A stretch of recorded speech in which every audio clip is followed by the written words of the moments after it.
Pesona hewan peliharaan jiwa, atau Huan Chongxi. Dari bab 391 sampai bab 395. Di channel Novel Donghua. Bab 391, Keturunan Abadi-Abadi, Ye Qingxi. Benar-benar naluri. Mendengar penjelasan Cumu, Sang Heng tidak bisa menahan tawa getir.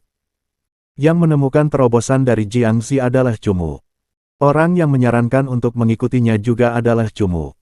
Namun, pada saat ini dia tiba-tiba berganti jalur.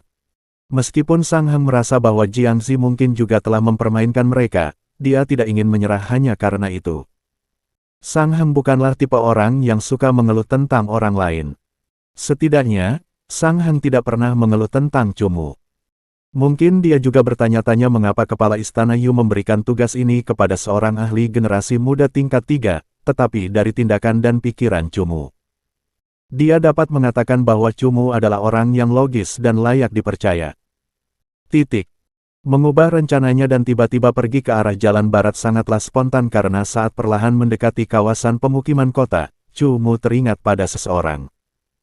Orang ini pasti bisa tinggal sangat dekat dengan toko obat canggih atau Soul Crate, tetapi di kota Li dia selalu suka tinggal di daerah jalan barat yang tidak terlalu diperhatikan. Sepertinya sudah menjadi kebiasaan. Ketika Cumu masih berhubungan dengannya, dia secara alami akan selalu memilih tempat tinggal di mana jalan-jalan perumahan di bagian barat bertemu dengan kawasan bisnis. Cumu tahu bahwa dia sedang melarikan diri dari sesuatu. Hanya ketika guru jiwa yang dapat menciptakan obat unik disebutkan, Cumu tiba-tiba menghubungkan kejadian ini dengannya. Alasan dia membuat penilaian ini adalah karena Cumu ingat bahwa, setelah dia menangkap Raja Hantu, Ye Qingxi pernah memberinya sebotol obat yang dapat mempercepat pemulihan kekuatan jiwa. Saat itu, Cumu terkejut karena ada obat seperti itu di dunia ini. Awalnya, Cumu mengira dia mungkin hanya tidak tahu apa-apa dan tidak bertanya lebih lanjut. Baru setelah dia tiba di kota Tianxia, dan menyadari obat ini masih belum ada, Cumu menyadari bahwa benda-benda jiwa Ye Qingxi benar-benar unik di alam hewan peliharaan jiwa. Kekuatan jiwa seorang pelatih hewan peliharaan jiwa sangat terbatas. Teknik jiwa atau pergantian hewan peliharaan jiwa apapun dapat memiliki dampak penting pada pertempuran. Saat menghadapi banyak lawan dengan kekuatan yang sama. Seringkali satu botol obat pemulihan kekuatan jiwa yang cepat dapat menciptakan teknik jiwa tingkat ke-9 atau pergantian hewan peliharaan jiwa tambahan. Efek seperti itu akan mematikan bagi lawan. Ketika obat kekuatan jiwa seperti itu tampaknya hanya dimiliki oleh Ye Qingxi, dia memang menjadi orang penting yang dapat memengaruhi seluruh faksi. Hubungan Ye Qingxi dengan kejadian ini, termasuk fakta bahwa Ye Qingxi mungkin tinggal di jalan-jalan barat, semuanya adalah tebakan Cumu, dengan peluang benar hanya sekitar 20%. Namun, meskipun peluangnya hanya 20%, Cumu tetap akan mengubah jalannya dengan tegas, karena dia tidak bisa membiarkan Ye Qingxi jatuh ke tangan Shen Yichen apapun yang terjadi. Ye Qingxi terbiasa tinggal di jalan-jalan barat. Kali ini Cumu datang, dia merasa bahwa Ye Qingxi pasti akan tetap memilih kota barat yang tidak terlalu ramai untuk ditinggali. Membawa Jiangxi ke daerah jalan timur sepertinya hanya memiliki satu penjelasan, Shen Yichen sudah mengetahui niat istana jiwa dan menggunakan umpan sebagai pengalih perhatian. Semoga saja Shen Yichen baru menyadari masalah Jiangxi di detik-detik terakhir. Cumu khawatir. Jika Shen Yichen sudah menyadari sesuatu sejak lama, maka Shen Yichen pasti akan bertindak cepat juga. Dengan begitu, tidak akan ada artinya tidak peduli seberapa cepat dia mencapai daerah jalan barat. Apapun yang terjadi, Cumu tetap harus sampai di sana secepatnya. Saya sudah memberitahu beberapa anggota generasi muda untuk pergi ke daerah jalan barat. Jika terjadi sesuatu, mereka mungkin bisa menundanya sedikit. Sang Heng berkata kepada Cumu. Biarkan satu atau dua orang generasi menengah mengikuti Zhan Hong. Kata Cumu.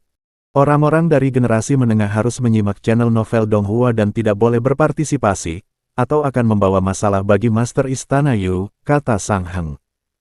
Itu hanya untuk menyelamatkan hidupnya, kata Cumu. Menyelamatkan hidupnya, Sang Heng dan Zhao Cheng sama-sama menunjukkan ekspresi bertanya. Jika aku yang melempar Jiangxi sebagai umpan, aku akan menaruh umpan itu di dekat sarang serigala. Itu akan menyelamatkanku dari banyak masalah, kata Chu Mu.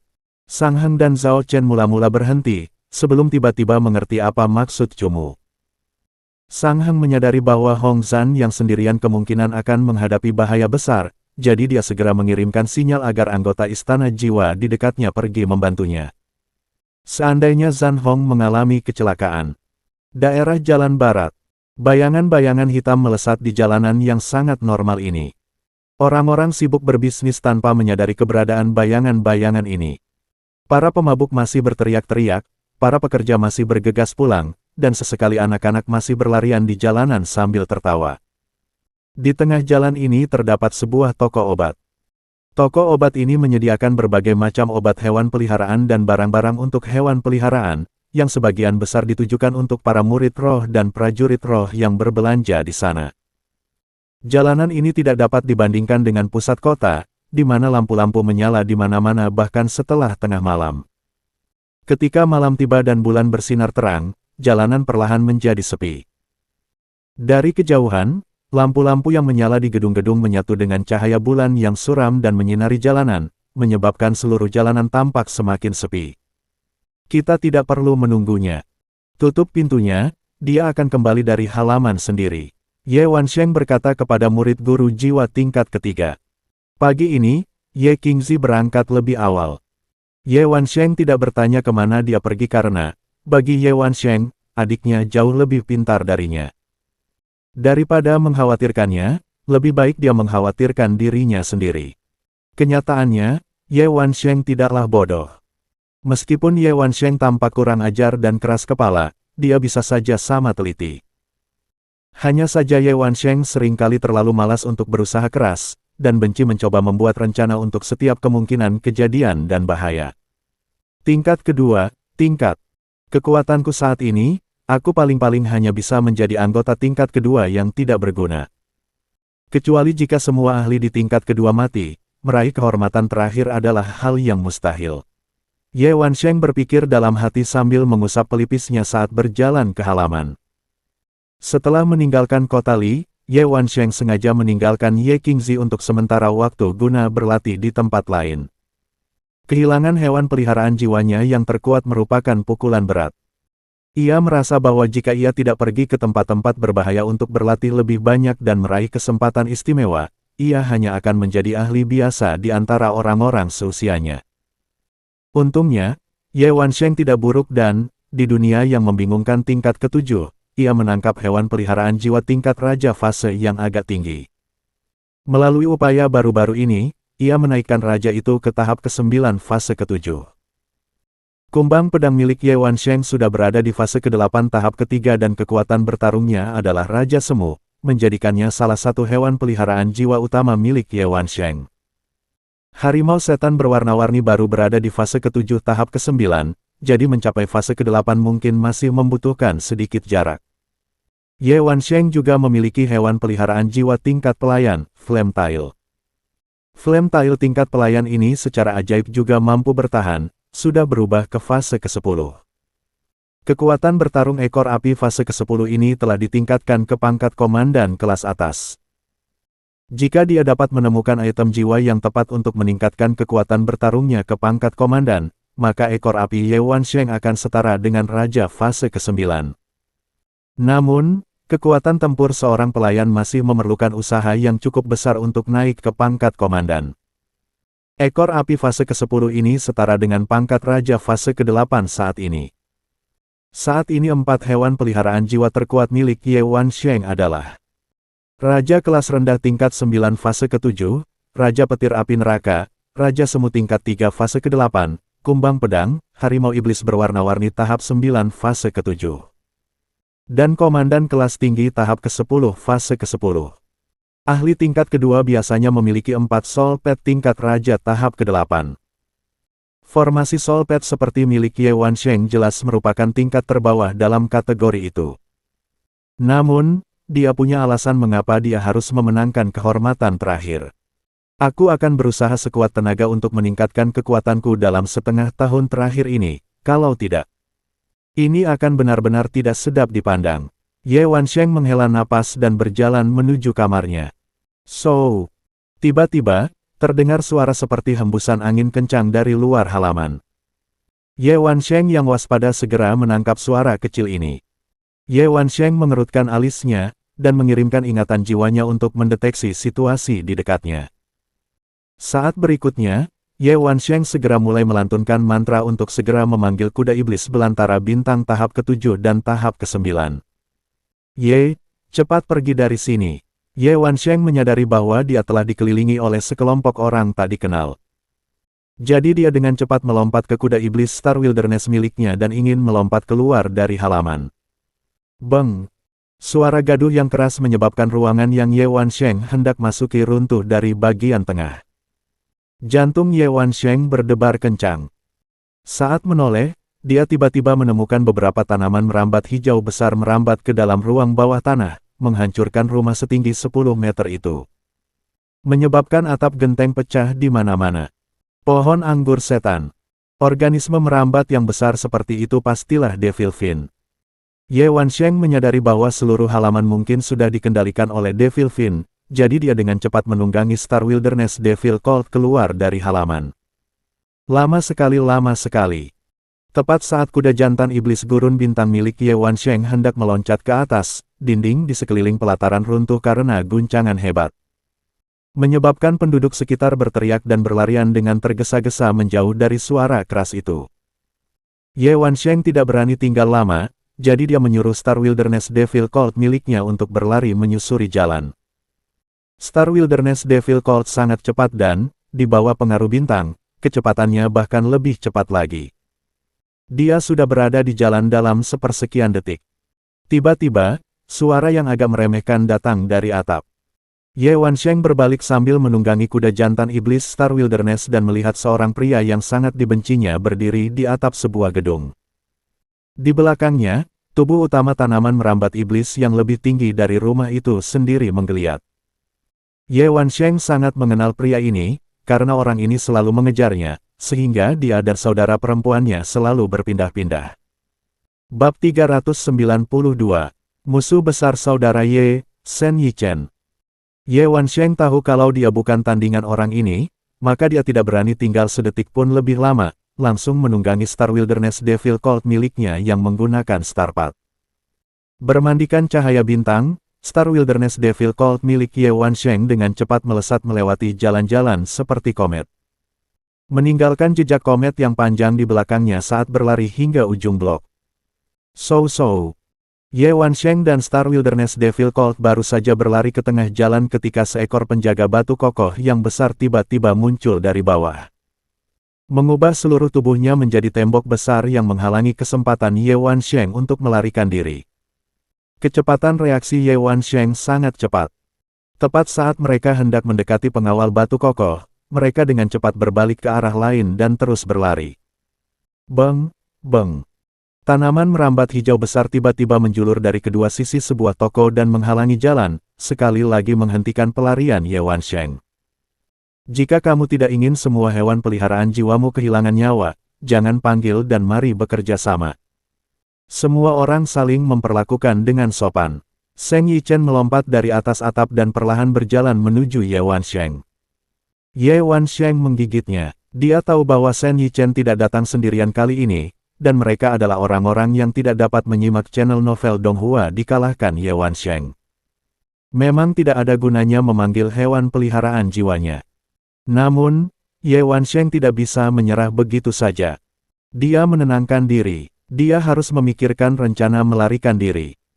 Sekalipun dia tidak bisa melarikan diri, Ye Wansheng bertekad bahwa dia tidak akan membiarkan yang lain menemukan Ye Qingzi, karena dialah orang yang benar-benar diinginkan orang-orang ini. Hidung anjingmu benar-benar sensitif, benar-benar bisa menemukan kita di sini.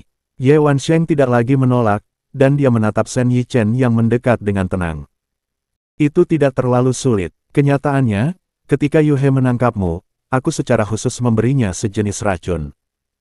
Racun ini tidak hanya dapat menyebabkan kulit seseorang membusuk, tetapi juga memiliki efek khusus meninggalkan aroma pada seseorang selamanya. Bau ini hanya dapat dideteksi oleh Devil Fin milikku. Meskipun Ye Qingzi adalah guru jiwa yang hebat, dia masih kurang pengalaman, dan tidak menghilangkan aroma ini hingga ke tulang. Dengan cara ini, begitu kamu sampai di kota Tianxia, aku hanya perlu berlari sebentar sebelum secara alami menemukanmu. Wajah Shen Yichen tersenyum sopan. Hati Ye Wansheng hancur. Dia tidak tahu bahwa racun yang menginfeksinya juga memiliki efek ini. Dia memang terlalu ceroboh. Aku tidak salah. Hidungmu adalah organ paling sensitif di tubuhmu. Ye Wansheng mengejek. Shen Yichen tidak keberatan. Dia menjawab dengan tenang, kalau begitu, mari kita tunggu Ye Qingzi di sini. Aku sudah lama tidak melihatnya, dan aku benar-benar merindukannya. Ye Wansheng tentu tahu bahwa Shen Yichen memuja Ye Qingzi. Shen Yichen tampak mulia dan sopan, tetapi sebenarnya adalah pria kecil yang hina yang akan melakukan apa saja untuk mencapai tujuannya. Ye Wansheng tidak akan membiarkan Ye Qingzi jatuh ke tangan orang ini apapun yang terjadi. Dia tidak akan kembali, setidaknya tidak malam ini, kata Ye Wansheng. Apa yang sedang dia lakukan? Shen Yichen bertindak sangat hati-hati. Pikirkan, jika dia berpikir bahkan aku tidak boleh pergi bersamanya, apalagi yang bisa dia lakukan. Ye Wansheng berkata dengan aneh. Kau menyiratkan bahwa dia akan berkencan dengan seorang pria. Ye Wansheng, apakah menurutmu trik yang membosankan seperti itu akan berarti? Aku mengerti dia, karakter Ye Qingzi tidak akan jatuh cinta dengan pria manapun dengan cepat. Bahkan jika dia memiliki beberapa emosi, dia akan tetap pada jalannya. Tanpa waktu percobaan yang lama, dia tidak akan dengan mudah mengambil langkah berikutnya. Kau belum lama berada di luar dan sebagian besar waktu yang kau habiskan adalah nomaden. Jadi menciptakan seseorang dari udara kosong untuk membuatku marah hanya menunjukkan betapa kekanak-kanakan dirimu, Ye Wansheng. Shen Yichen berkata dengan tenang. Dibandingkan dengan caramu, tipu dayaku memang kekanak-kanakan. Tapi, aku berkata jujur, dia pergi mencari pria ini. Ye Wansheng tersenyum. Shen Yichen terlalu memikirkan dirinya sendiri, tetapi ingin bersikap halus di depan Ye Wansheng. Ye Wansheng harus membuatnya cukup marah untuk mendapatkan kesempatan melarikan diri. Selain itu, ia perlu menunggu Shen Yichen teralihkan perhatiannya untuk memberitahu Ye Qingzi agar tidak kembali. Lalu siapa orang ini? Shen Yichen bertanya dengan penuh minat. Ye Wansheng merenung sebelum berkata, Chu Chen. Ye Wansheng sangat memahami adiknya. Sebenarnya, Ye Wansheng tahu bahwa Ye Qingzi hanya mempercayai Cumu.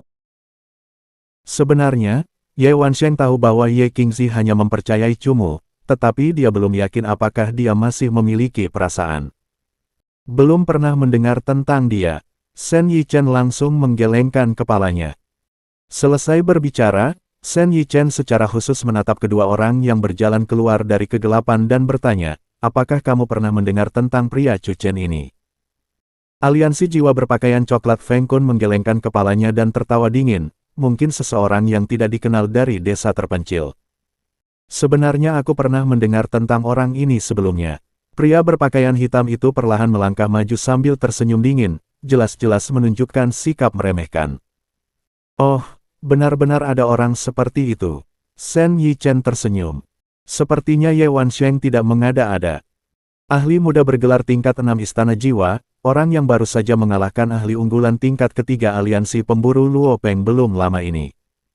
Orang ini tidak dikenal sebelumnya, dan tiba-tiba muncul dari dalam istana jiwa.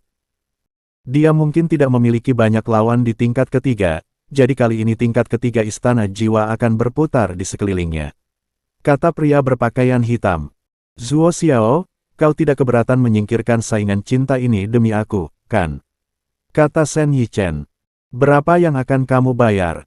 Zuo Xiao, seorang pejabat istana bawah tanah, perlahan berjalan keluar dan menatap Shen Yichen. 10 juta, satu karakter kecil hanya bernilai sebesar itu, kata Shen Yichen. Melihat Zuo Xiao, wajah Ye Wansheng menjadi muram. Ye Wansheng mengenalinya. Dia adalah pembunuh istana bawah tanah, sosok yang ditakuti sebagian besar generasi muda saat disebutkan. Kekuatan dan metode Zuo Xiao tidak kalah dengan Shen Yichen. Shen Yichen saja sudah sulit dihadapi, tapi sekarang Zuo Xiao juga. Peluang dia bisa lolos akan semakin kecil. Dan, Ye Wansheng sekarang menyesali telah mengucapkan nama Chu Mu dengan keras. 10 juta sudah cukup bagi Zuo Xiao untuk mengambil alih misi. Dengan kekuatan Zuo Xiao, membunuh Chu Mu tidak akan sulit sama sekali. Dengan cara ini, dia bahkan menangkap orang yang tidak bersalah dalam keributan itu. Semoga saja identitas Tuan Muda ke-10 ini nyata, kalau tidak aku baru saja membunuhnya, gumam Ye Wansheng dalam hatinya. So. Sebuah bayangan hitam tiba-tiba melompat ke tengah jalan yang kosong dan berlutut di depan Shen Yichen sebelum menyampaikan pesan dengan tenang. Shen Yichen tersenyum. Putri kita sudah di sini, mari kita atur penyambutan. Hati Ye Wansheng menjadi tegang. Dia mulai mengutuk bagaimana Ye Qingzi bisa menahan diri dengan baik. Karena dia akan pergi ke alun-alun untuk mencari Chu Chen, bukankah mengenang dan menghabiskan waktu bersamanya sebentar akan lebih baik? Mengapa dia harus kembali sepagi ini? Tangan kiri Ye Wansheng diam-diam mendarat di cincin spasialnya, dan dia segera mengeluarkan sebuah botol. Botol ini adalah sinyal antara Ye Wansheng dan Ye Qingzi. Begitu dilempar ke udara, botol ini akan menciptakan aroma khusus. Begitu Ye Qingzi menciumnya, dia akan tahu ada bahaya. Baru saja, Ye Wansheng terus berbicara agar Shen Yichen tidak membatasi gerakannya. Mengambil kesempatan saat semua perhatiannya tertuju pada bawahannya terlebih dahulu, tangan Ye Wansheng jatuh dan tiba-tiba melemparkan botol seukuran ibu jari itu ke udara. Peng! Terdengar bunyi retakan pelan sebelum botol itu meledak di udara, menyebarkan aroma harum ke angin dan ke seluruh blok. Kau cari mati! Shen Yichen baru menyadari tindakan Ye Wansheng dan memerintahkan pohon iblisnya untuk menamparkan dada Ye Wansheng dengan keras. Ingatan jiwa Ye Wansheng dikendalikan oleh dua orang lainnya, jadi dia tidak bisa menggunakan teknik pertahanan apapun. Tanaman merambat besar ini menamparnya tepat di dada, menghancurkan tulang rusuknya. Puh! Semburan darah besar menyembur ke depan. Ye Wansheng terlempar belasan meter ke belakang akibat tamparan itu dan seluruh tubuhnya tampak seperti kehilangan tulangnya saat ia terbaring kesakitan di tanah. Qingzi, aku tahu kau sudah dekat. Ye Wansheng sedang berbicara denganku sekarang. Jika kau kabur sendirian, bahkan aku tidak bisa mengatakan apa yang akan terjadi pada saudaramu. Aku tahu bahwa selain binatang hitam pengadilan perang milik saudaramu, dia tidak berguna. Shen Yichen mengirimkan ingatannya dan secara khusus memperkuatnya sehingga Ye Qingzi dapat mendengarnya dimanapun dia berada. Jika kau berani menyakitinya, aku akan menghancurkan ingatanku sendiri. Jangan harap kau akan mendapatkan apa yang kau inginkan. Dengan cepat, ingatan jiwa Ye Qingzi membentuk suara yang datang dari suatu arah, jelas namun penuh amarah. Jangan khawatir, aku hanya ingin memberikan sedikit hukuman atas perilaku nakalnya. Kau sudah berada dalam jangkauan deteksi bawahanku. Tidak ada gunanya lari lebih jauh. Dengarkan saja aku, bekerja samalah, dan aku bisa berjanji kalian berdua tidak akan pernah melihat bahaya lagi. Kata Shen Yichen. Sambil berjuang di tanah, Ye Wansheng menggigit giginya yang berdarah dan merangkak di tengah rasa sakit yang melumpuhkan. Matanya penuh amarah. Shen Yichen, pembunuh binatang hitam pengadilan perangnya, berjalan mendekat selangkah demi selangkah. Melihat Shen Yichen, Ye Wansheng memiliki keinginan yang kuat untuk mencabik-cabiknya hidup-hidup.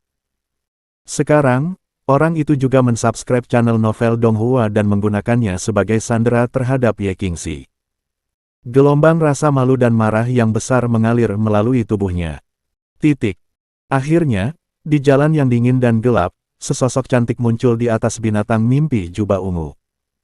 Ye Qingzi sudah menyadari keberadaan Shen Yichen, jadi akan sangat sulit untuk melarikan diri.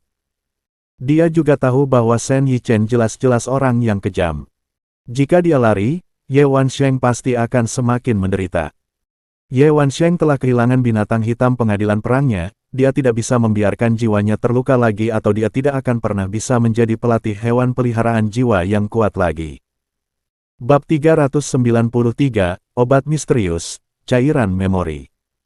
Saudaraku, Ye Qingzi segera melihat Ye Wansheng dengan mulut penuh darah dan tanpa sadar menjerit. Dia buru-buru mendesak binatang impian berjubah ungunya untuk berlari ke arah Ye Wansheng. Shen Yichen hanya menyaksikan saat binatang mimpi berjubah ungu milik Ye Qingzi melintas melewatinya, namun tidak berusaha menghentikannya. Binatang mimpi berjubah ungu milik Ye Qingzi berhenti di samping Ye Wansheng, dan Ye Qingzi melompat dari tubuhnya untuk menopang tubuh Ye Wansheng yang goyah. Dia membuka cincin spasialnya dan memasukkan obat penyembuh ke dalam mulut Ye Wansheng. Sepasang matanya yang indah dipenuhi dengan kemarahan, karena dia tidak pernah menyangka Shen Yicheng begitu kejam dan bahkan mematahkan beberapa tulang Ye Wansheng. Setelah minum obat, mulut Ye Wansheng tidak lagi mengeluarkan darah dan kondisi tubuhnya tampak lebih stabil. "Kau baik-baik saja, kan? Apa kau masih bisa bernapas?" tanya Ye Qingzi dengan cemas. "Aku baik-baik saja." Ye Wansheng menarik napas dalam-dalam, tetapi perutnya langsung bergetar hebat. Baru saja, dengan susah payah, dia bersikap acuh tak acuh dan hampir hancur lagi. "Aku akan memanggil selir suara lonceng untuk menyembuhkanmu." Ye Qingzi segera merapal mantra dan mulai memanggil hewan peliharaan jiwa selir suara lonceng tipe bunga miliknya. Selir Belnois adalah selir yang ditangkap Chu Mu saat itu, dan telah ditingkatkan ke tahap ke-7 tahap ke-8 oleh Ye Qingzi. Selir itu telah menjadi hewan peliharaan jiwa pendukung penyembuhan yang sangat kuat miliknya. Feng Kun dari Soul Alliance melihat bahwa Ye Qingzi hendak memanggil hewan peliharaan jiwanya dan tatapannya menjadi lebih dingin. Dia hendak memerintahkan hewan peliharaan jiwanya yang bersembunyi di kegelapan untuk menyerang Ye Qingzi ketika Shen Yicheng menggelengkan kepalanya. "Jangan khawatir, dia hanya akan menyembuhkan saudaranya yang sampah. Kamu tidak bisa terlalu memaksa wanita ini, kalau tidak kita tidak akan bisa mendapatkan apapun," kata Shen Yicheng seolah-olah dia benar-benar mengerti Ye Qingzi. "Aku hanya ingin menghindari membuang-buang waktu." Feng Kun berhenti memerintah hewan peliharaan jiwanya sebelum berbicara dengan acuh tak acuh. "Jangan khawatir, itu sudah dalam kendali kita. Serahkan benda itu padaku," kata Shen Yicheng. Feng Kun ragu-ragu sebentar, tetapi akhirnya dia membuka cincin spasialnya dan menyerahkan obat yang benar-benar bening dalam botol kepada Shen Yicheng. Dengan suara lembut dia berkata, "Ini adalah cairan memori tingkat 8, dan efektif pada hewan peliharaan jiwa raja tingkat 9 dan di bawah kelas menengah. Biaya untuk barang ini sangat tinggi dan jika tidak berhasil, maka aku tidak punya pilihan lain."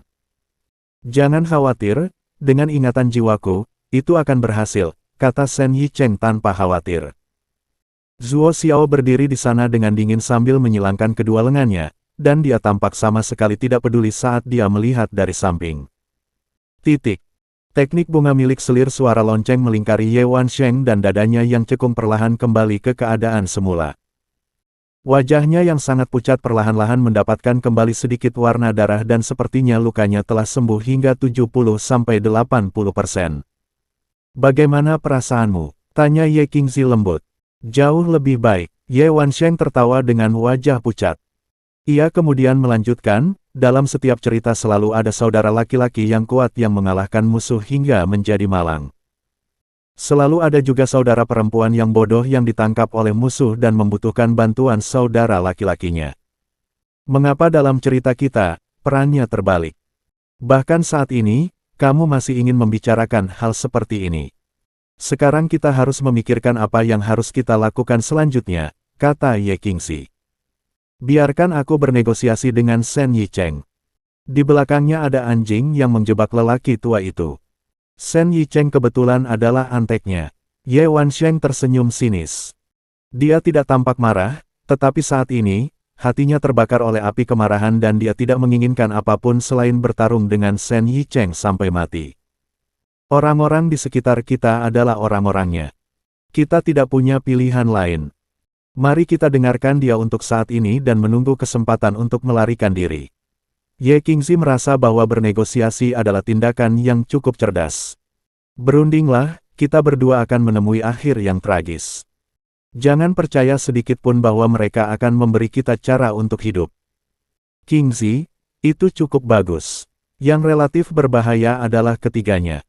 Fase dan tahapan binatang impian berjubah ungu milikmu sangat tinggi. Aku akan menunda mereka dan kau akan bisa melarikan diri." Ye Qingzi berkata dengan tenang kepada Ye Qingzi. "Tidak, melarikan diri adalah sesuatu yang hanya bisa dia lakukan dengan susah payah. Biarkan aku selesai bicara." Sikap Ye Wansheng menjadi jauh lebih keras, "Sama seperti terakhir kali aku ditangkap oleh mereka, selama kamu belum ditangkap oleh mereka, mereka tidak akan membunuhku. Namun, saat kamu berada di bawah kendali mereka, mereka akan mendapatkan apa yang mereka inginkan." Setelah itu, apakah menurutmu aku, sampah ini, masih bisa hidup? Kamu bukan sampah. Mata Ye Qingzi sudah dipenuhi dengan air mata berkilauan. Hanya Ye Qingzi yang tahu seberapa tinggi bakat bawaan hewan peliharaan jiwa Ye Wansheng. Saat itu, gurunya, Ying Rong, telah mewariskan warisan guru jiwa kepadanya, tetapi itu bukan karena Ye Wansheng tidak kompeten. Sebaliknya, gurunya percaya bahwa pekerjaan ini hanya akan menghambat jalannya untuk menjadi hewan peliharaan jiwa. Meminta adik perempuannya mempelajari pekerjaan ini justru dengan harapan bahwa dia akan dapat membantu Ye Wansheng menjadi ahli puncak di dunia ini. Dengan begitu, mereka tidak perlu menundukkan kepala kepada faksi manapun dan tidak perlu bernegosiasi dengan faksi manapun. Begitu kau berhasil lolos, segera tinggalkan tempat ini. 6 tahun kemudian, kembalilah ke kota Tianxia. 6 tahun ini akan memberimu cukup waktu untuk menjadi ahli sejati. Saat-saat itu tiba, pikirkan cara untuk menyelamatkanku, kata Ye Wansheng dengan tenang. Ye Qingzi menggelengkan kepalanya, tidak setuju dengan keputusan Ye Wansheng. 6 tahun, meninggalkan Ye Wansheng di tangan Shen Yicheng selama 6 tahun mungkin akan mengubahnya menjadi tengkorak. Ye Qingzi tidak bisa membiarkan Ye Wansheng menjadi korbannya lagi. Dahulu kala, Ye Wansheng telah kehilangan 2 hewan peliharaan utama untuk menyelamatkannya. Jika bukan karena pukulan itu, bagaimana Shen Yicheng bisa menjadi lawannya saat ini? Bahkan jika Ye Wansheng masih hidup dalam 6 tahun, tidak dapat bergegas masuk ke dunia hewan peliharaan jiwa dalam periode waktu yang sangat penting ini berarti akan sangat sulit bagi Ye Wansheng untuk menjadi pelatih hewan peliharaan jiwa puncak. Sepanjang hidupnya, Ye Qingzi tidak ingin menghalangi jalan Ye Wansheng menuju seorang ahli karena dirinya sendiri. Qingzi, jangan bersedih, bekerjalah bersamaku saja, aku tidak akan menyakiti teman lamaku. Aku bahkan bisa membantumu mendapatkan barang yang kamu inginkan. Shen Yicheng perlahan berjalan mendekat dan di tangannya ada obat yang baru saja diberikan Feng Kun padanya. Shen Yicheng sepertinya merasakan tatapan Ye Qingzi pada obat di tangannya. Dia membalikkan tangannya, dan dengan cepat menyembunyikannya di balik lengan bajunya dan berpura-pura tidak terjadi apa-apa. Aku bisa membantumu meramu obat, tetapi kau harus melepaskan saudaraku dan juga tidak boleh menghalanginya sedikit pun, kata Ye Qingzi dengan dingin. Selama kamu memberi kami metode meramu, kalian berdua bisa pergi, kata Shen Yicheng. Cairan jiwa adalah sesuatu yang hanya bisa aku buat, dan alasannya adalah sesuatu yang akan segera kau pahami, kata Ye Qingzi. Shen Yicheng tertegun dan sesaat kemudian memperlihatkan senyum kaku. Ia hendak mengatakan sesuatu ketika sebuah siluet hitam tiba-tiba melompat di depannya dan berbisik kepadanya, orang-orang istana jiwa ada di dekat sini. Mereka tampaknya telah mendeteksi sesuatu. Shen Yicheng langsung mengerutkan kening. Untuk menjauhkan istana jiwa yang menghalangi, dia sengaja menyuruh Jiang Zi untuk menyesatkan mereka. Dia tidak pernah menyangka istana jiwa akhirnya menemukan tempat ini. Kira-kira berapa banyak orang? Tanya Shen Yicheng. Tidak banyak dan, jika dilihat dari penampilannya, sepertinya tidak ada ahli yang memimpin mereka, kata bawahan Shen Yicheng. Singkirkan mereka, Shen Yicheng mendengus dingin. Karena jumlah lawannya tidak banyak, maka itu hanya bisa berarti bahwa mereka telah melemparkan jaring secara acak dan belum benar-benar menemukan tempat ini. Momen ini justru merupakan momen di mana mereka tidak dapat membiarkan istana jiwa mengetahui tindakan mereka. Ya. Ye Wansheng mendengar Shen Yicheng berbicara dengan bawahannya dan berbisik kepada Ye Qingzi, kamu berhasil menghubungi Cumu. Ye Qingzi menggelengkan kepalanya dan berkata, tidak. Seharusnya orang-orang istana jiwa tidak ingin aku jatuh ke tangan aliansi jiwa dan aliansi pedagang. Ye Qingzi belum lama berada di kota Tianxia, tetapi dia selalu ragu untuk menemukan Cumu atau tidak. Cumu adalah tuan muda ke-10 istana jiwa, tetapi dia juga bukan hanya tuan muda istana jiwa. Hal-hal yang dimiliki Ye Qingzi terlalu sensitif, membuatnya mustahil baginya untuk mempercayai siapapun dengan mudah. Sebenarnya, Ye Qingzi yakin bahwa Cumu tidak akan menyakitinya, dan setengah dari alasan dia tidak menemukan Cumu adalah karena dia tidak ingin membebaninya. Tundalah sebentar, jika istana jiwa bertarung dengan mereka, mungkin ada peluang bagi kita untuk melarikan diri, kata Ye Wansheng. Ye Qingzi menganggukkan kepalanya. Pada saat ini, Feng Kun dari Soul Alliance perlahan berjalan mendekat dan menatap Ye Qingzi dan Ye Wansheng. Dia kemudian berbicara kepada Shen Yicheng, mari kita bawa mereka pergi terlebih dahulu untuk mencegah sesuatu yang salah terjadi. Shen Yicheng juga menyadari bahwa tinggal di sini bukanlah hal yang cerdas. Dia segera berkata kepada Feng Kun dan Zuo Xiao, kalian urus mereka. Aku akan membersihkan jalan di depan. Setelah berbicara, Shen Yicheng mengulurkan tangannya seolah-olah dia akan mendukung Ye Qingzi, ikutlah dengan kami. Ye Qingzi sama sekali mengabaikan sikap sopan orang ini dan berkata dengan dingin, toko ini masih memiliki beberapa metode meramu baru yang baru saja aku buat. Aku akan pergi dan mengambilnya. Jangan khawatir, aku akan meminta bawahanku untuk mensubscribe channel Novel Donghua dan mengambilnya, kata Shen Yicheng. Bengkel pengobatanku punya racun. Kalau kau ingin bawahanmu mati di sana, kirim saja mereka, kata Ye Qingzi. Haha. Kalau begitu aku akan menemanimu. Shen Yicheng tertawa. Setelah berbicara, dia menatap tajam ke arah Zuo Xiao dan Feng Kun, memberi isyarat agar mereka menangkap Ye Wansheng. Selama Ye Qingzi berani melakukan trik apapun, Ye Wansheng akan mati. Ye Qingzi tahu bahwa Shen Yicheng adalah orang yang berhati-hati dan setelah melirik Ye Wansheng, dia mendesak binatang mimpi berjubah ungu miliknya menuju ke toko obat umum yang disewakan kepadanya. Chu Chen, apakah kamu mengenali orang ini? Saat sendirian, Shen Yicheng tiba-tiba melepaskan kepura-puraannya, dan berbicara dengan nada yang berbeda. Ye Qingzi langsung mengernyitkan alisnya. Chu Chen kebetulan adalah nama yang dibuat-buat oleh Cumu, tetapi dia tidak mengerti bagaimana orang ini mengenal Chu Chen. Masalah ini tidak ada hubungannya dengan dia. Bab 394, Ye Qingzi yang tak berdaya. Ye Qingzi tidak menjelaskan, dia tidak ingin melibatkan Cumu. Ye Qingzi memasuki bengkel pengobatan. Alasan utama dia datang ke sini adalah untuk mengulur waktu, jadi ketika dia mengumpulkan bahan-bahan pengobatan yang dia tinggalkan di sini, dia bergerak sangat lambat. Jika kau tidak keluar dalam 5 menit, aku anggap kau sudah melarikan diri, kata Shen Yicheng saat dia berdiri di luar bengkel obat. Ye Qingzi merasa paling lama ia bisa menunda selama 5 menit, maka perlahan ia mengumpulkan obat-obatan yang telah ia racik beberapa hari terakhir ke dalam cincin spasialnya. 5 menit berlalu dengan sangat cepat. Dan ketika Ye Qingzi melepaskan ingatan jiwanya, dia dapat dengan jelas mendengar suara pertempuran di dekatnya. Jika kalian sudah mengumpulkan semuanya, ayo kita pergi.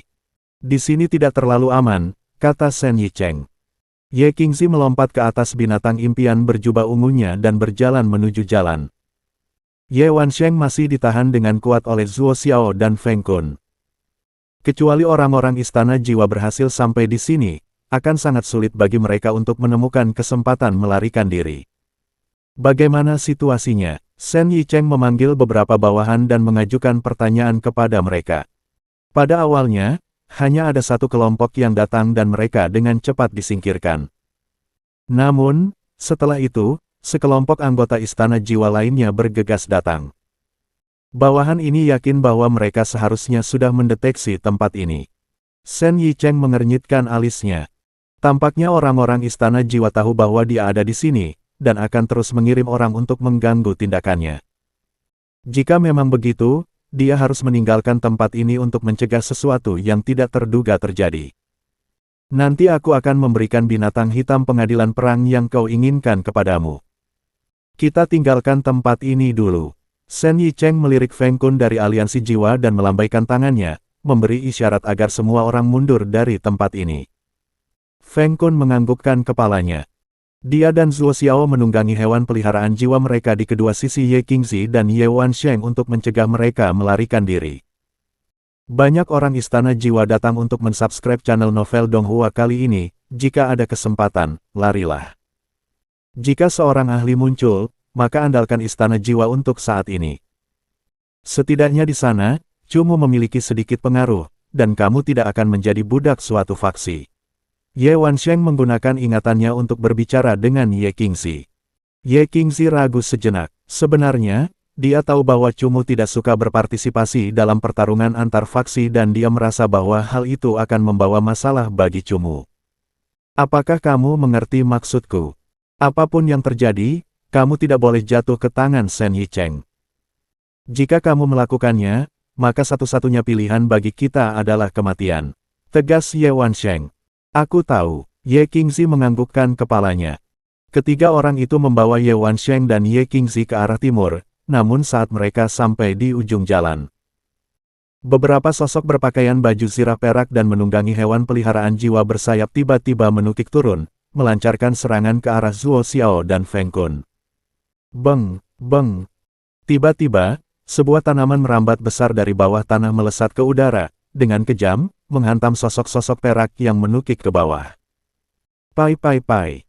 Serangan Devil Fin sangatlah mendominasi ketika ketiga anggota Soul Palace yang menunggangi Arden Hawk terpental beberapa ratus meter jauhnya dan terbanting ke halaman sebuah toko. Manfaatkan momen ini dan larilah. Ingatan jiwa Ye Wansheng tiba-tiba mengalir ke ingatan jiwa Ye Qingzi. Begitu Ye Qingzi memiliki tekad yang kuat. Dia tidak akan ragu sedikitpun dan dia segera memerintahkan binatang mimpi jubah ungunya untuk menggunakan teknik peningkatan kecepatan untuk berlari ke arah lain sementara perhatian Zuo Xiao dan Feng Kun tertuju pada anggota Istana Jiwa. Berpikir untuk melarikan diri. Zuo Xiao sudah mengantisipasi bahwa Ye Qingzi, yang belum mengingat hewan peliharaan jiwanya, akan melakukan tindakan seperti itu. Kedua pupil hitamnya melepaskan jejak kilatan dingin di malam hari dan dia menggunakan ingatannya untuk memerintahkan hewan peliharaan jiwa dalam kegelapan untuk melancarkan serangan terhadap Ye Qingzi. Dalam bayangan gelap jalan, sosok aneh melewati dinding dan seperti hantu, ia terbang seperti hantu ke arah binatang mimpi jubah ungu milik Ye Qingzi yang berusaha melarikan diri. Tubuhnya mengikuti di belakang seperti bayangan. Ye Qingzi segera menyadari bahwa hewan peliharaan berjiwa gelap tengah mengikuti mereka. Hal yang paling mengerikan dari hewan peliharaan berjiwa gelap adalah ia dapat menggunakan bayangan untuk menyegel gerakan seseorang. Peri iblis ini telah mencapai tahap ke-9 sementara binatang mimpi berjubah ungu milik Ye Qingzi baru saja mencapai tahap ke-8. Saat bayangan-bayangan itu ditempelkan oleh peri iblis, mustahil bagi binatang mimpi berjubah ungu untuk bergerak sama sekali. Qingzi, abaikan saja, lari, ingatan jiwa Ye Wansheng bergema sekali lagi. Kedua mata Ye Wansheng tiba-tiba kosong, dan gelombang mental yang kuat menyapu ke arah peri iblis. Gelombang itu secara paksa mengunci peri iblis yang penuh dengan energi gelap, dan mulai menusuk jiwanya. Berdiri di samping Ye Wansheng adalah Feng Kun dari Soul Alliance yang reaksinya juga cepat.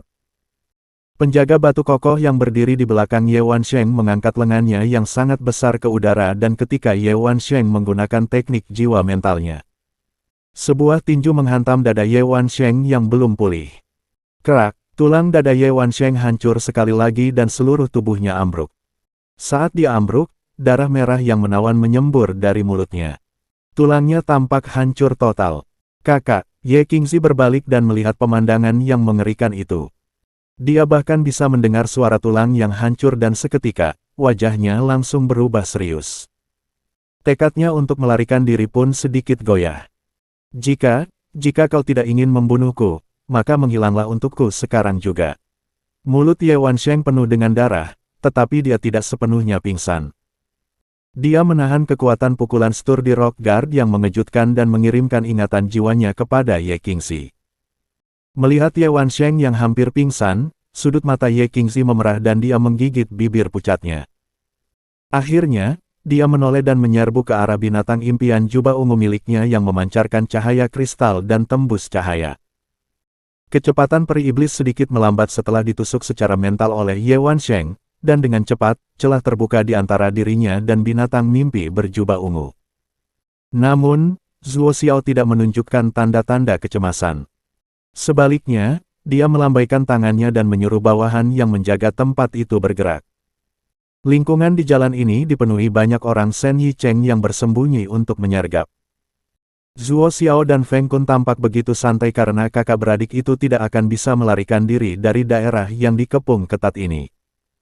Binatang mimpi jubah ungu milik Ye Qingzi baru saja berlari sekitar 20 meter ketika 4 sosok hitam muncul di atap rumah. Tiba-tiba, 4 setan yang sangat cepat muncul di depan Ye Qingzi, menghalangi pelariannya. Beberapa sinar cahaya iblis melesat keluar saat keempat iblis itu secara bersamaan melepaskan teknik mental, melancarkan serangan ke binatang mimpi berjubah ungu milik Ye Qingxi. Ye Qingxi merasakan dahsyatnya serangan mental ini dan buru-buru mengubah arah binatang mimpi berjubah ungu miliknya. So. Beberapa sosok hitam lain melompat keluar dari arah lain. Tampaknya tidak penting ke gedung mana Ye Qingxi pergi, mustahil untuk melarikan diri. Satu-satunya hal yang harus dia lakukan adalah patuh kembali ke tempat asalnya. Hui, binatang mimpi berjubah ungu itu berteriak. Jelas-jelas memperingatkan Ye Qingxi bahwa bahaya sedang mendekat. Ingatan jiwa Ye Qingxi sudah bisa merasakan peri iblis milik Zuo Xiao bergerak cepat. Peri itu memiliki kemampuan pengendalian yang kuat dan saat mendekat, dia tidak akan bisa melarikan diri. Namun, ada juga beberapa iblis yang menghalangi jalannya di depan sehingga tidak banyak harapan baginya untuk menerobos pengepungan. Zuo Xiao dari istana bawah tanah dengan santai melompat ke atap dan berjalan menuju Ye Qingxi. Baginya, mustahil bagi Ye Qingxi untuk melarikan diri di bawah pengawasannya. Sambil melambaikan tangannya, Zuo Xiao memerintahkan bawahannya untuk melepaskan teknik mental, mengunci ingatan jiwa Ye Qingxi dan mencegahnya dari kesempatan memanggil hewan peliharaan jiwa. Sua. Tiba-tiba, ada kilatan beberapa bilah cakar yang menghantam tubuh beberapa iblis dengan sangat akurat. Iblis terpotong menjadi dua dan cipratan darah merah mencolok mendarat di dinding. Zuo Xiao tertegun dan melirik sekilas. Ia mendapati 6 ahli istana jiwa muda mengenakan baju besi perak berdiri di dekatnya memerintahkan hewan peliharaan jiwa mereka untuk menyerang bawahannya. Hentikan dia! Zuo Xiao tiba-tiba menyadari bahwa ke-6 anggota istana jiwa sedang membuka celah bagi Ye Qingxi dan wajahnya berubah saat dia berteriak dingin. Iblis peri melayang di antara atap-atap dan dengan cepat muncul di depan binatang mimpi berjubah ungu. Namun, para ahli muda telah mendeteksi kehadirannya saat mereka melepaskan teknik tipe cahaya, melindungi binatang mimpi berjubah ungu milik Ye Qingxi. Ye Qingxi kemungkinan besar memanfaatkan kesempatan itu dan ketika orang-orang istana jiwa menyerang, dia langsung memerintahkan binatang mimpi jubah ungunya untuk menggunakan teknik langkah terbang. Binatang itu mengambil beberapa langkah terbang dan menghindari beberapa teknik mental iblis saat ia melarikan diri jauh. Qingxi, jika kau berani lari, maka kau harus tahu bagaimana saudaramu akan berakhir. Pada saat ini, suara menjijikkan Shen Yicheng terdengar. Ah! Detik berikutnya, teriakan yang menyayat hati bergema di seluruh jalan. Itu mengerikan dan seolah-olah rasa sakit itu menjalar ke mereka. Ye Qingxi tidak berbalik, dia berlari maju dengan tegas. Berlari untuk menyelamatkan diri. Ye Qingxi bahkan tidak tahu ke arah mana dia berlari. Dari waktu ke waktu dia mendengar ancaman Shen Yichen dan teriakan Ye Wansheng. Air matanya sudah membasahi matanya, dia tahu bahwa begitu dia melarikan diri kali ini, ada kemungkinan besar dia tidak akan pernah melihat saudaranya lagi. Berhenti. Akhirnya, keadaan di sekitarnya menjadi sunyi, dan dia tahu bahwa dia berada agak jauh dari area pertarungan antara istana jiwa dan bawahan Shen Yicheng. Akan tetapi, pada saat ini, seluruh rasa sakit itu menyerbu dan dia tidak dapat bergerak lebih jauh dari tempat itu.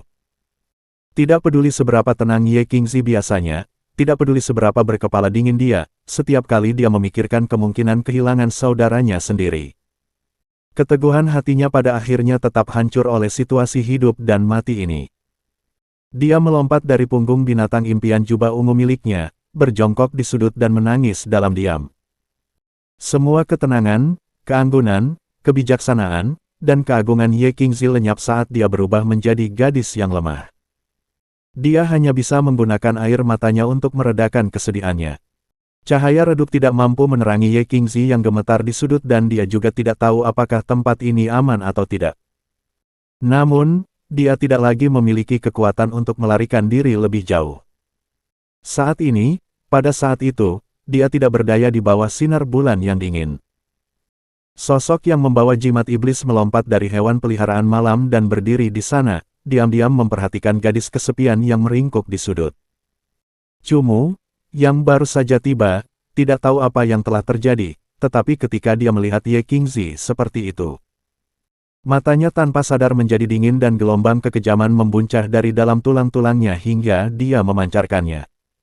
Bab 395, Marah Melebihi Imajinasi, Cumu Bagian 1. Kingzi yang menangis merasakan aura dingin mengalir. Ketika dia mengangkat kepalanya, matanya yang berlinang air mata melihat pria itu berdiri di bawah lampu jalan yang redup. Kondisi mentalnya goyah. Dia melihat Cumu, tetapi dia pikir itu hanya halusinasi, karena dalam kesedihannya yang terdalam, satu-satunya orang yang dapat dia pikirkan untuk membantunya adalah Cumu. Dia telah memutuskan untuk menarik kembali penampilannya yang lemah dan tidak berguna saat ini dan pergi ke Istana Jiwa untuk meminta bantuan, menerima persyaratan apapun yang diajukan Cumu. Namun, dia tidak pernah menyangka bahwa orang yang paling dia butuhkan ada di depannya. Wajahnya yang dingin sedikit berubah, tetapi auranya tetap sama persis. Cumu, Ye Qingzi mencoba memanggil. Kemunculan Cumu terlalu tiba-tiba, jadi dia khawatir itu hanya khayalannya yang perlahan memburuk. Cumu mengangguk, matanya yang dingin perlahan menunjukkan emosi yang lebih rumit. Sou. Sang Heng menunggangi pedang harimau bersayapnya dan melompat di depan Cumu. Melihat Ye Qingzi duduk di sudut, dia tercengang.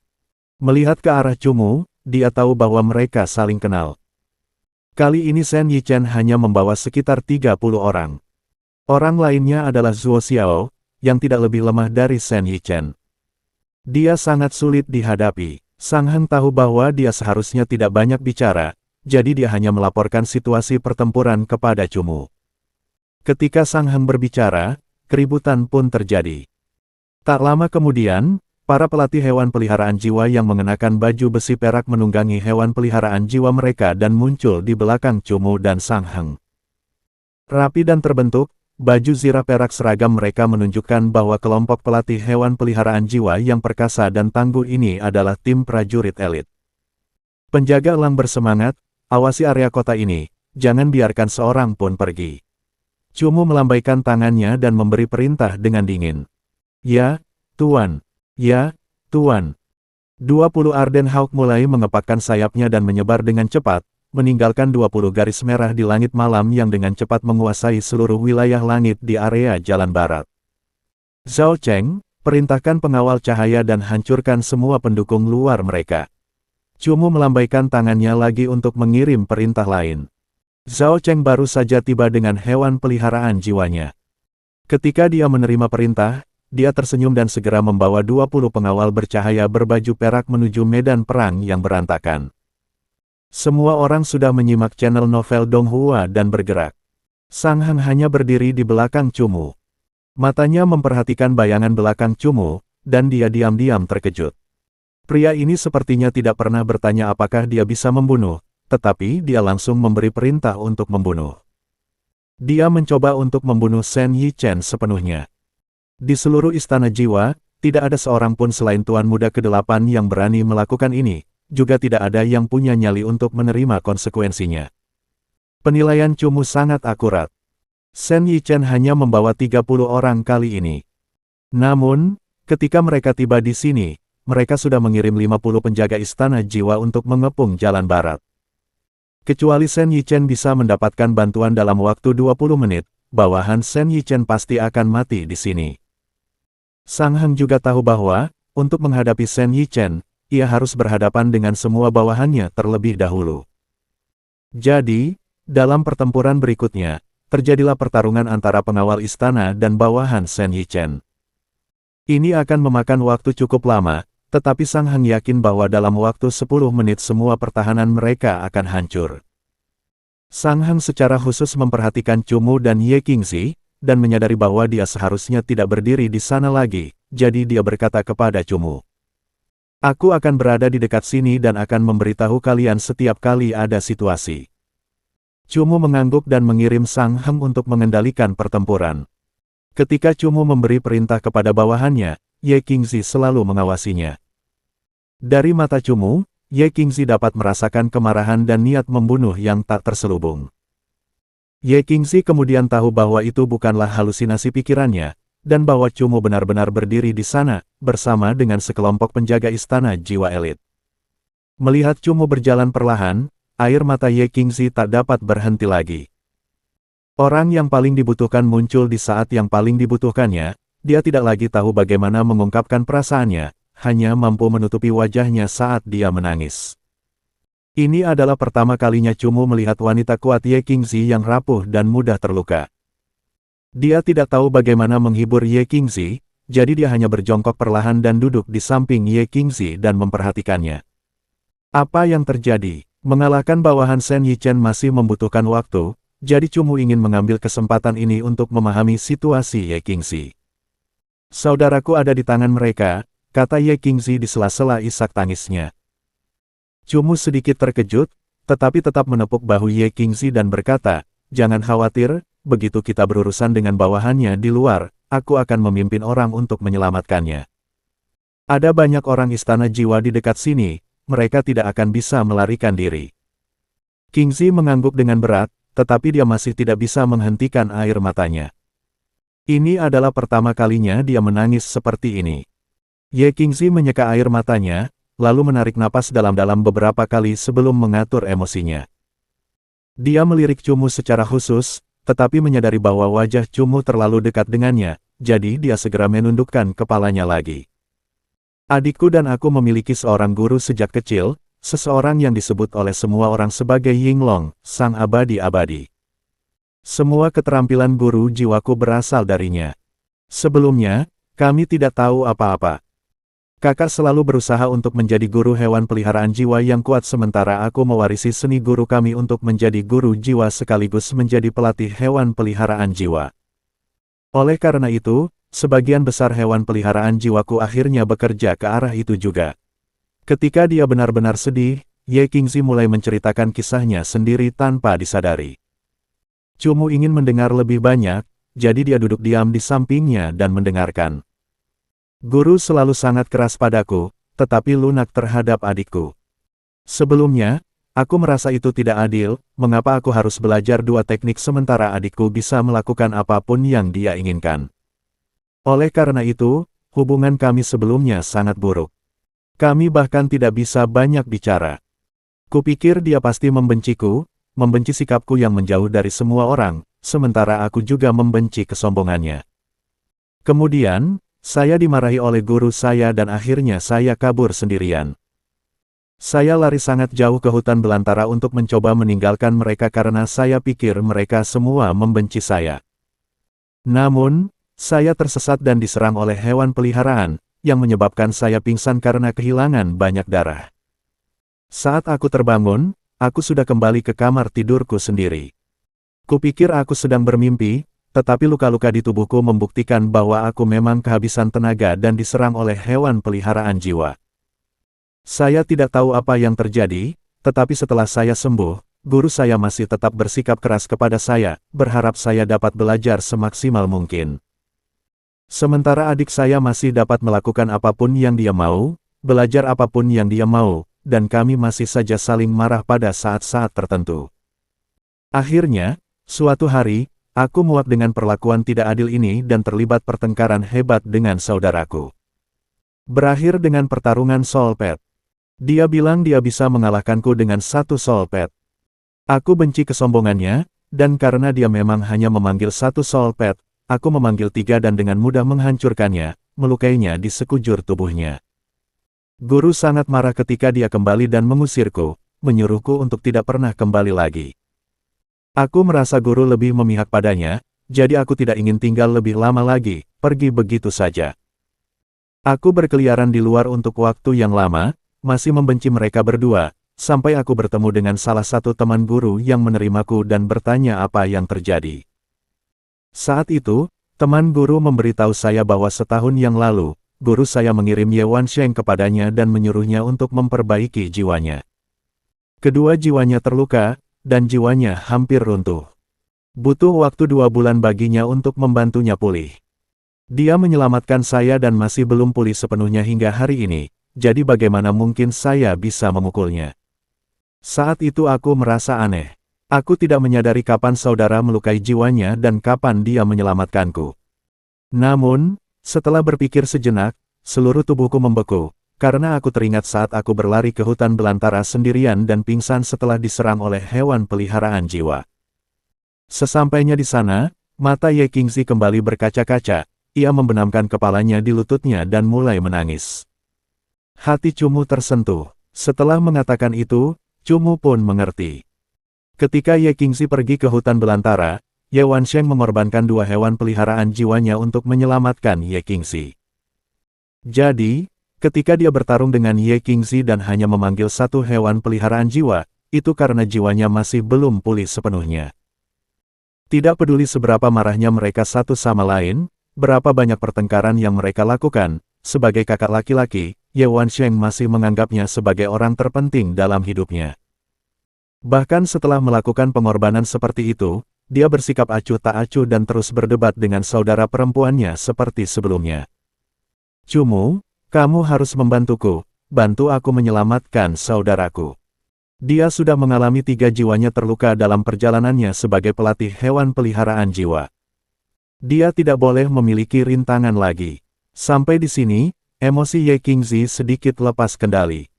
Tidak peduli siapa yang mengalami kejadian seperti itu, mereka akan merasa sulit untuk mengendalikan emosi mereka. Dia selalu berusaha sangat keras untuk menjadi pelatih hewan peliharaan jiwa. Ketika kami masih muda, bukan karena guru bersikap lunak padanya, juga bukan karena dia bisa melakukan apa saja. Sebaliknya, dia hanya memiliki tujuannya sendiri untuk diusahakan.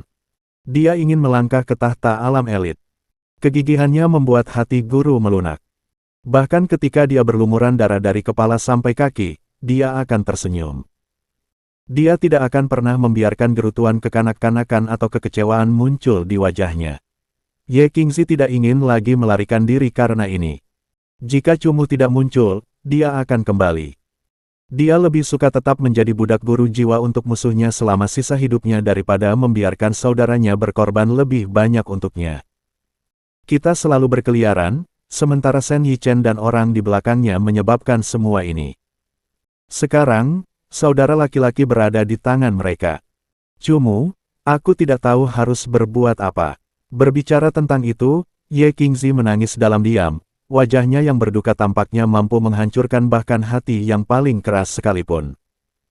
Melihat Ye Qingzi menjadi orang yang menangis terseduh-seduh, mata Cumu hanya menunjukkan rasa sayang pada Ye Qingzi saat dia perlahan membelai rambutnya. Tragedi lain yang disebabkan oleh faksi elitis tersebut. Pada titik ini, hati Cumu dipenuhi amarah.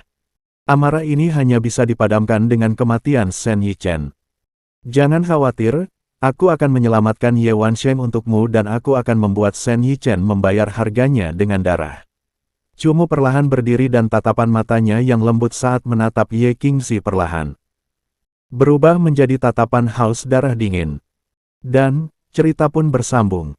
Terima kasih buat Anda yang sudah mengikuti alur cerita The Charm of Soul Pets atau Huan Chongxi di channel Novel Donghua, dan yang sudah bantu subscribe. Semoga selalu diberi kesehatan, dimudahkan segala urusan, dilancarkan usahanya, dan dimurahkan rezekinya. Bagi yang suka dengan alur cerita Donghua yang lainnya, silahkan cek di playlist, yang tentunya pasti tidak akan kalah seru ceritanya. Dan semuanya sudah Mimin rangkum di sana. Semoga bisa terhibur dan terima kasih.